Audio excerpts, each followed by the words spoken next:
Here is my breakfast. It has blackberries, grapes, naked protein powder, and half a frozen banana in it.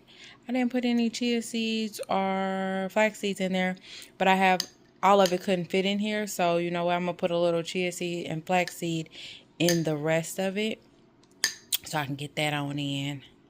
All right. Another walk.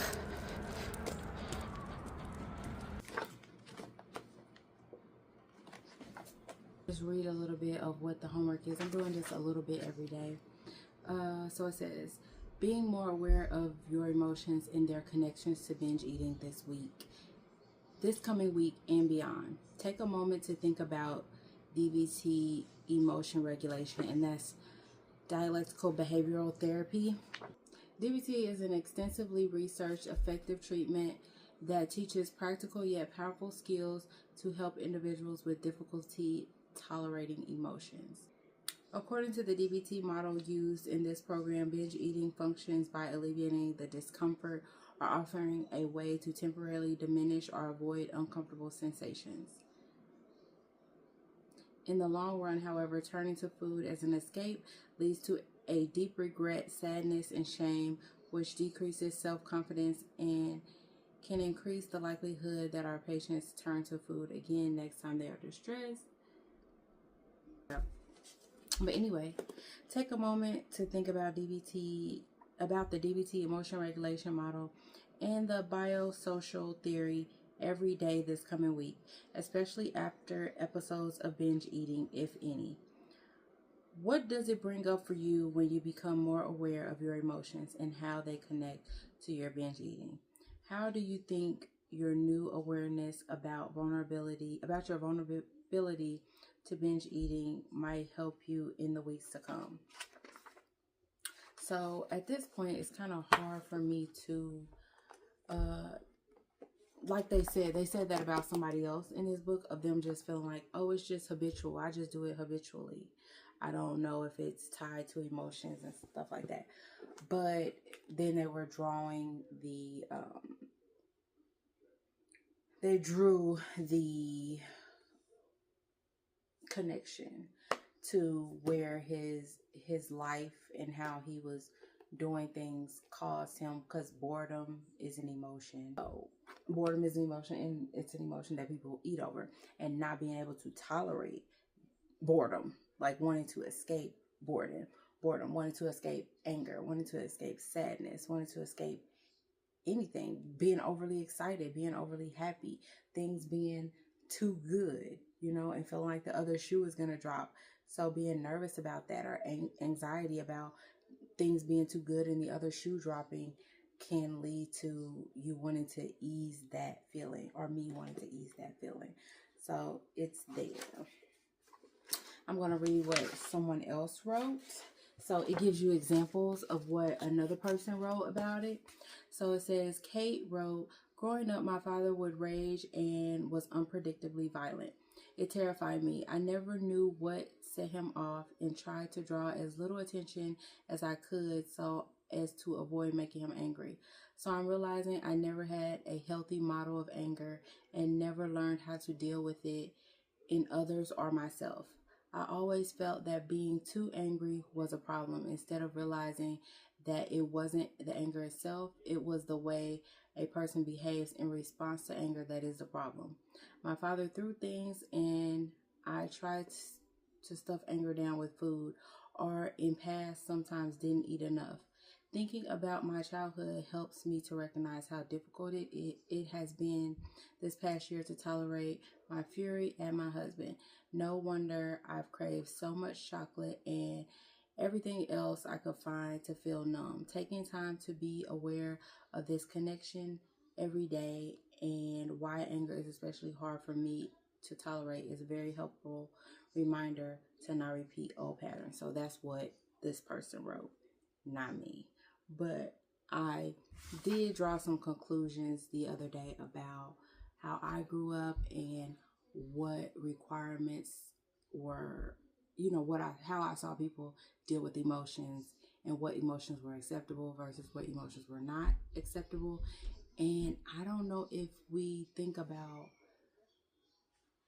teaching children how to feel about their emotions, how to react to their emotions, that it's okay to have emotions. Like, you know, there's the stop crying before I give you something to cry about, or you better smile. So asking people to deny their feelings and what that does to a person who is deeply connected to their feelings. It might be okay for, I ain't gonna be rude, I was about to say for the robots, but it might be cool for people who are like less connected to their emotions or less vulnerable to their emotions.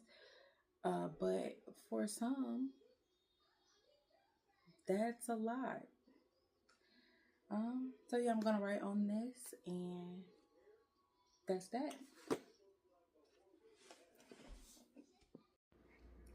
Still eating that chili, and I got some zucchini with tomatoes and onions with some poppy seed dressing.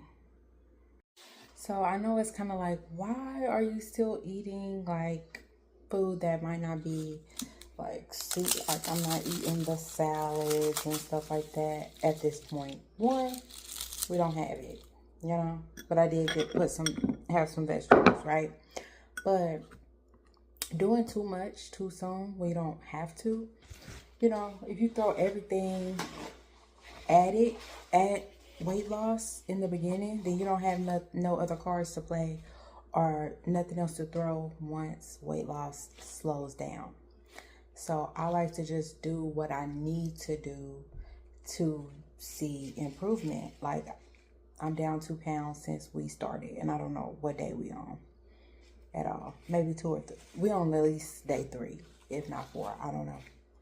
But you don't have to like throw everything in the kitchen sink at it right away. Leave a little bit, you know.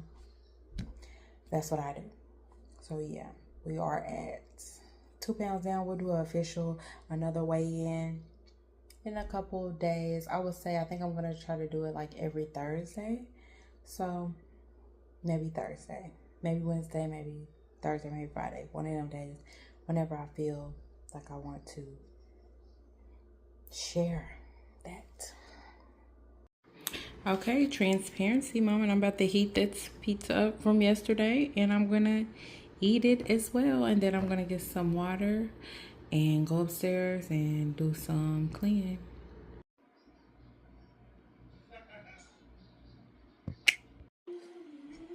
I was going to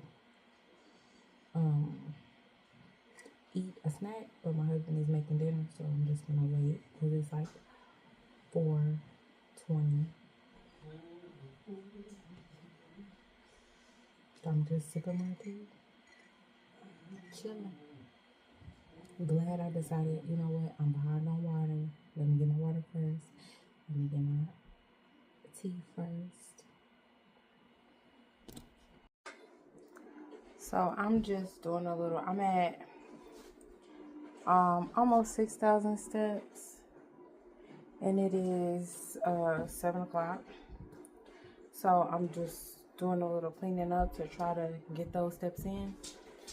It's not going to be enough. I could go upstairs and clean up, try to get those steps while I'm doing something instead of just walking on the walking pad. I'm trying to avoid walking on the walking pad because that's just time. You know, I walk on the walking pad when I'm at work. That's like multitasking versus just walking on the walking pad for nothing. It feels like for nothing. So I want to be doing something. So I'm probably just going to go work in my room after I mop the floor down here. That's what I'm going to do. Went right upstairs and sit there, laid on that floor for an hour. I did not walk at all. So I'm back downstairs on the walking pad.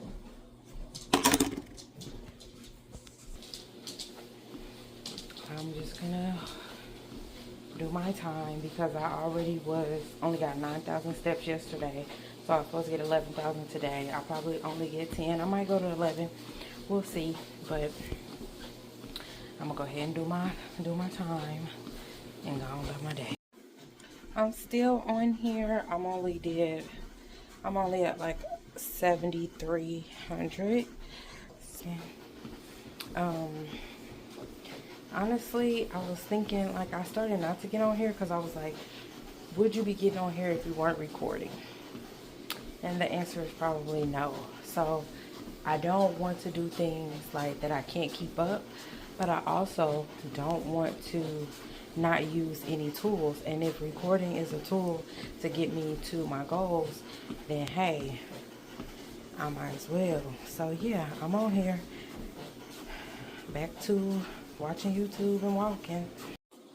All right, so I am at, let's look here. I'm at 37 minutes and I'm at 9, can you see that?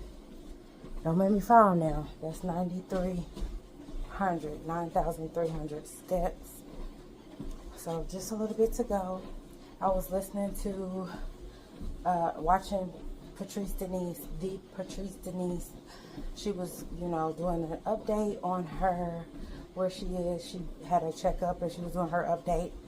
You know, watching her and people like her, let me see if I can move you over there. Watching her and people like her helped me because I have had a weight loss journey before, and now I gained weight back.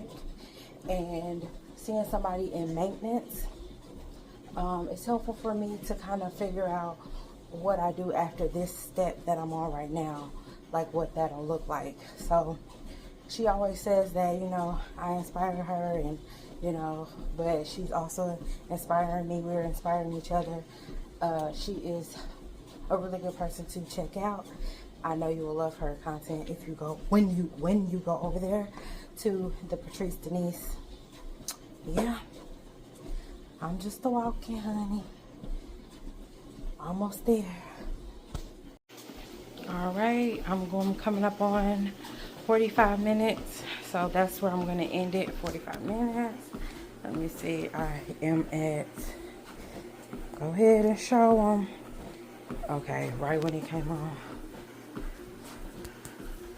Y'all saw it though, I know you did. But anyways, I'm almost there to 10,000. So by the time I walk up the stairs, I'll be at 10,000. I'm gonna just do 45 minutes on here, fill up my water, take a shower, and go to bed. I'm gonna end this video. Thank you so much for being here. Thank you so much for watching. What was I gonna tell you? Oh, make sure to like, comment, and subscribe. And please, I'm so happy for you to be here on this journey with me, this Winter Arc Series, this Vlogmas journey with me. And let's see how it goes. That's me hitting 10,000 steps. Hold on. Dirty. Yep, 10,000. Holla back.